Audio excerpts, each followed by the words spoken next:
Perkenalkan, gadis cantik ini bernama Kara. Ia adalah seorang mahasiswi yang malam itu sedang berkencan dengan pacarnya di sebuah hotel. Ketika pacarnya lagi mandi, Kara menerima telepon yang berdering dari ponsel pacarnya itu. Dari seberang telepon, terdengar suara wanita yang berkata jika ia sedang sendirian dan menunggu kedatangan pacarnya Kara di kosannya. Tanpa menghiraukan pacarnya yang nampak kebingungan, Kara pun langsung bergegas pergi dari kamar itu.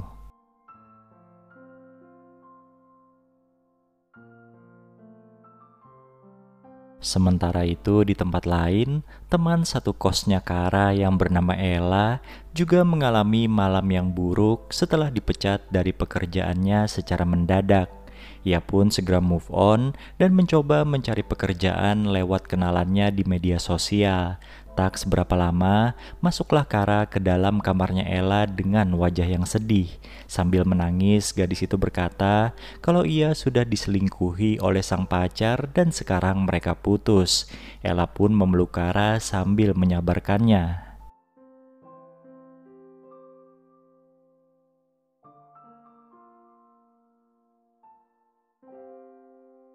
Keesokan paginya di kampus, Ella menemui temannya yang bernama Melody untuk meminta pekerjaan sampingan. Di sana Ella mengeluh jika saat itu ia sangat membutuhkan uang untuk membayar uang kuliah dan kosannya. Meskipun awalnya sempat ragu untuk merekomendasikan pekerjaan itu, Melody pun akhirnya luluh karena kasihan pada Ella. Ternyata pekerjaan yang dimaksud adalah menjadi streamer di situs para pria hidung belang dan mendapat saweran dari mereka.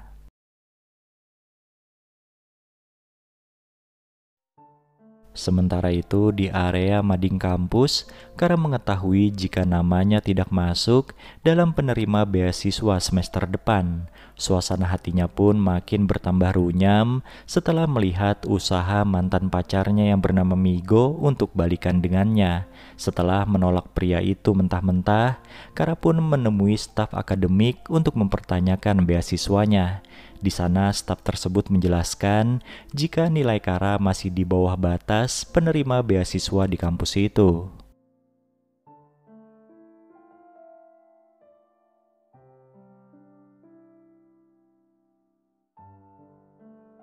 Kini Kara pun jadi bingung bagaimana ia membayar semua kebutuhan hidupnya. Keluarga dan teman-temannya tidak ada yang bisa meminjami uang. Malah ibunya menyarankan supaya balikan saja dengan Migo yang terkenal sebagai anak orang kaya. Sudah pasti pemuda itu akan royal pada Kara. Malam harinya Kara kembali curhat pada Ella dan bilang tidak akan balikan dengan Migo. Mengetahui jika Ella telah memiliki pekerjaan sampingan, Kara pun jadi ingin ikutan tanpa tahu pekerjaan apa itu.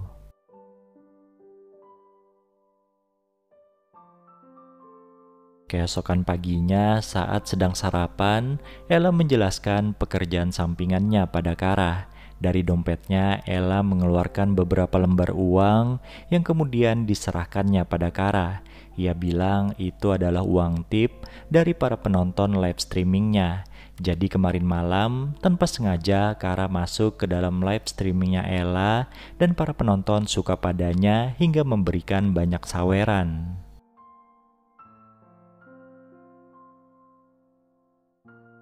Melihat banyaknya uang yang dihasilkan, Kara yang awalnya sempat ragu sekarang malah ikutan nyebur. Meskipun live streaming pertamanya Kara terlihat sangat kaku, keesokan paginya ia sudah ketawa-ketawa dengan Ella melihat saldo di rekeningnya.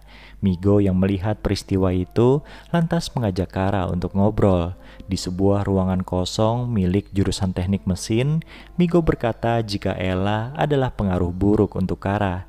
Ia terkenal sebagai cewek nakal.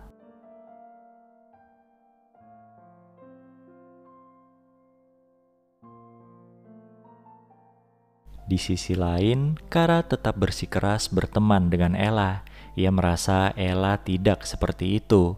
Migo pun mulai mengalihkan pembicaraan ke hubungan mereka sambil melancarkan beberapa rayuannya. Kara lantas luluh dan akhirnya tergoda untuk bermesraan di tempat itu. Sepulangnya ke kosan, Kara langsung ikutan nimbrung melakukan live streaming bersama Ella. Setelah itu Kara pun bilang kalau dirinya dan Migo sudah balikan. Anehnya mendengar hal itu, Ella nampak kecewa.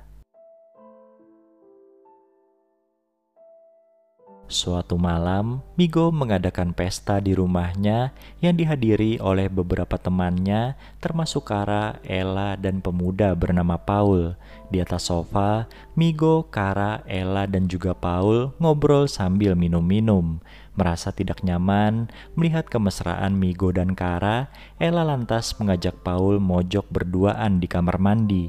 Meskipun nampak sibuk dengan Migo, ternyata Kara diam-diam terus memperhatikan Ella.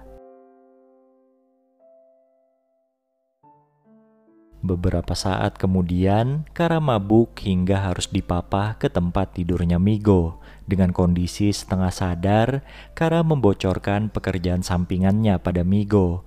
Pria itu pun lantas mengamuk dan mengusir Kara serta Ella. Keesokan paginya, Kara nampak baik-baik saja setelah berseteru dengan Migo. Ia malah bersikap aneh pada Ella hingga mencium temannya itu. Ella sendiri nampaknya berusaha maklum dan berpikir positif kalau Kara sedang labil.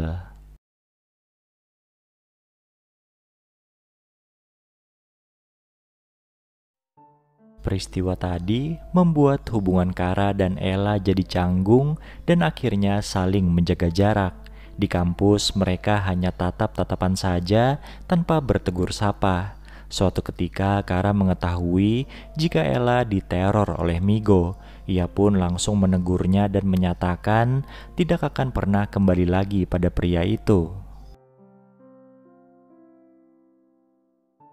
Tanpa sepengetahuan Kara, Ella sebenarnya sudah jatuh hati padanya. Hal itu dicurahkan langsung oleh Ella di depan penonton live streamingnya. Dan tanpa gadis itu sadari, Kara sudah ada di dalam kamarnya dan mendengarkan semua curhatannya. Bak gayung bersambut, Kara pun menerima cinta Ella.